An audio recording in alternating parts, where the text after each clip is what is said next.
Support one another as we retrench and rebuild. Let us create a bounty to be delivered to our children and our children's children. And most importantly, let us get to work. God bless you all. God bless the grand constitution of the new American government. And God bless the United States. True to the promise of that announcement, the nation in time entered an era of broad and sustained prosperity, buttressed by a soaring stock market. The Guaranteed Jobs program became a rousing success, even as the government, to continue to shoulder the costs of its guarantees, was forced to drastically cut back its spending and eliminate services in the sectors of the country blighted by nuclear disaster.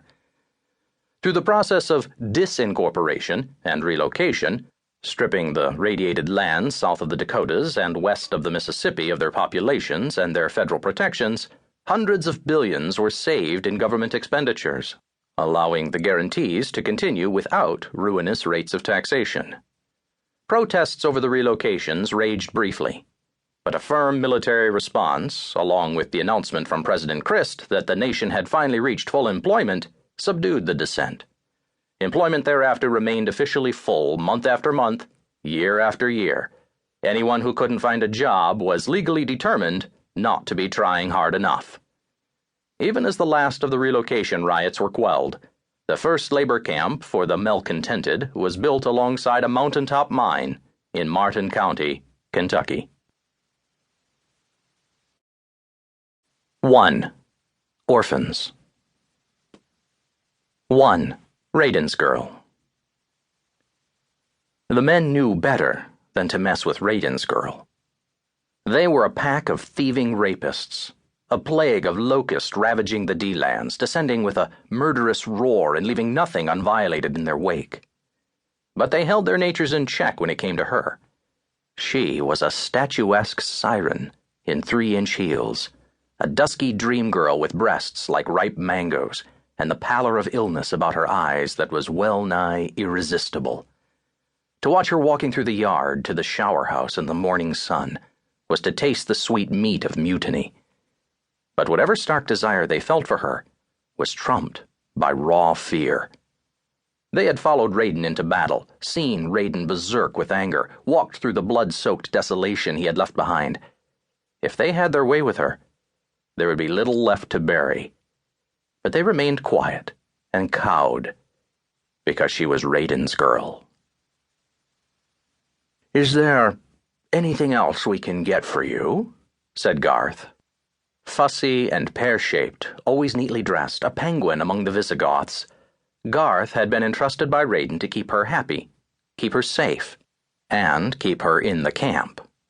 Each night, Garth entered her cabin to see if there were any needs unfulfilled. "Whatever you want is yours." "My freedom," she said. "Puello says you haven't been eating." "It's hard to eat inside a cage." "This is not a cage. You are our guest." "It feels like a cage." "Are there bars on the window?" "The shutters are nailed shut." "To keep out bees." "Are you not free to walk outside whenever you choose?" "Always watched, always guarded." "You should be grateful for the guards. Things are not so civilized on this side of the river. Would you like something special for dinner? Fish, maybe?" "I don't want fish." "I'm not talking about the glowers from the Mississippi. We can get flash frozen, flown in from the coast, a delicacy, just for you." "No fish." "How about more books? Any book you want." "The Man in the Iron Mask"? "Papillon"? "On the Yard"? I'm seeing a pattern. "Darkness at Noon"? "I think your attitude is not helping things," said Garth. Every morning Kirk escorted her from her cabin to the shower house built in the yard of the old tourist motel where they had set up camp. Kirk, Radin's most trusted captain, walked behind her with a gun strapped to his leg, staring through his mirrored sunglasses at the way her rear shifted within the terry-cloth robe. His hands jiggled with all the sweet pain he wanted to inflict upon her. The collection of cabins and the dining hall were on the wrong side of the Mississippi, deserted after the